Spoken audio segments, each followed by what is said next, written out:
Ang pananagutan sa mga anyay palpak na flood control project ang isa sa mga sentro ng State of the Nation Address ni Pangulong Bongbong Marcos noong 2025. Ilang araw bago ang SONA, magkasunod na nalubog sa matinding baha dahil sa bagyo at habagat ang maraming lugar sa Metro Manila at kalapit lugar.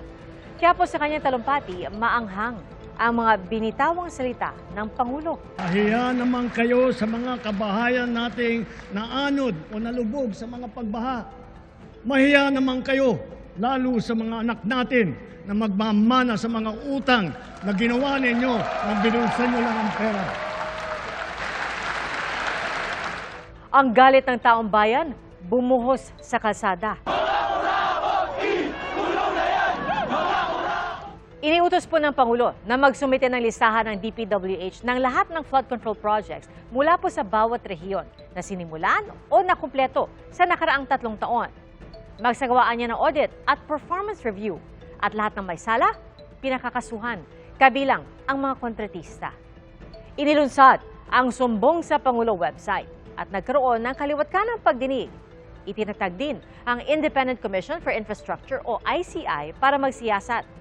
At makalipas ng 1 taon, 12 kaso ang naisampa kaugnay sa flood control scandal. 44 na personalidad ang kinasuhan.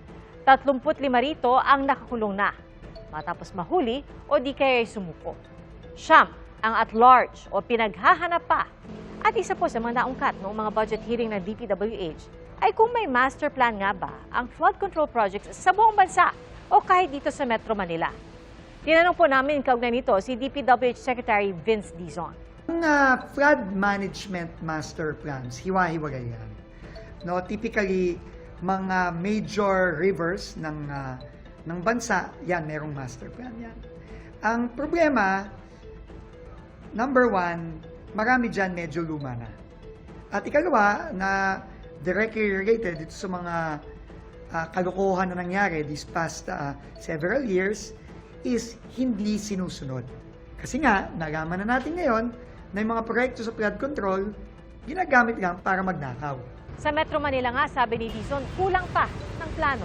Sa Metro Manila, ang pinakakailangan is yung drainage master plan. Quezon City, merong drainage master plan yan. Ang Maynila, merong drainage master plan yan. Ngayon, kailangan yan pagsama-samahin natin. No? At tayo ngayon ay nakikipagtulungan sa MMDA para gawin yon. Matagal na pong nararanasan sa Metro Manila na umaabot sa mga kalsada ang baha at hindi makaagos papunta dapat sa mga estero, ilog at sa Manila Bay. Balakid pa na sa pagsipsip ng tubig sa ilang lugar ay may kasamang basurang hindi biro ang laki at dami. Naglilinis naman ng drainage ang mga otoridad gaya ng MMDA. Pero noong nakaraang taon, sinabi ng DPWH na bukod sa luma ang mga drainage sa NCR, 70% nito ay silted o barado na. Hindi lang ng basura, kundi ng banlik o lupang naiwan dahil sa nagdaang baha. Luma at sira-sira rin ang mga pumping station, kaya lalong nabibilaukan ang mga drainage. Marami, kunyari sa mga baha sa Maynila, sa Quezon City, sa Espanya, sa Taft, sa Ross Boulevard. Ang dahilan nun, lalo na yung mga tumatagal ng araw, kasi hindi gumagana yung mga pumping station. Ang isa sa mga solusyon, sinimula noong 2018, ang 24.9 billion pesos na flood management project na pagsasamoderno o pagsasaayos at pag-upgrade ng 34 na pumping stations at isang substation ng MMDA. Gayon din ang pagtatayo ng 4 na bagong pumping station. As of June 2026, 19 na pumping station ang na-rehabilitate. Kamakailan lang ay inspeksyon ng Pangulo ang bagong rehabilitate na drainage system sa G. Araneta Avenue. Basta hindi gaya ng dati, sabi ni Dizon, bawal na ang kanya-kanya at dapat nakikipag-ugnayan ang DPWH sa mga lokal na pamahalaan para malutas ang problema. Kapag properly coordinated at napaplano ng tama ang mga proyekto, nagbibinipisyo ang mga kababayan natin.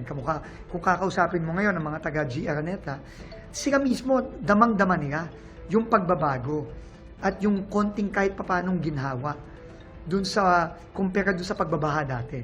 E paano naman sa buong bansa? Kasunod po ng SONA ng Pangulo noong 2025, sunod-sunod na nabunyag ang itsura at lawak ng anomalya sa mga proyekto kontra baha. Tumambad ang mga hindi natapos o inabandon ng infrastruktura. Mga natapos naman pero hindi pasok sa pamantayan. Yung simento rito, natutulog sa kamay. O yung katakot-takot na ghost project na ni Anino ay hindi nasilayan. Hindi na pwede yung dati na project title lang, tsaka amount yung project, yun na yun. Wala man ngang supporting document, yung mga nakita natin sa Bulacan, sa Mindoro, sa iba't iba pang mga lugar. No? Sa Davao Occidental. Ginawa na lang yan para lang nakawin yung pera. Hindi na pwede yun. Ang punot dulo pa rin ng solusyon ayon kay Dizon ay ang pagkakaroon ng tamang plano at mahigpit na pagsunod nito. Halimbawa sa Mindoro, kailangan natin ng master plan dyan.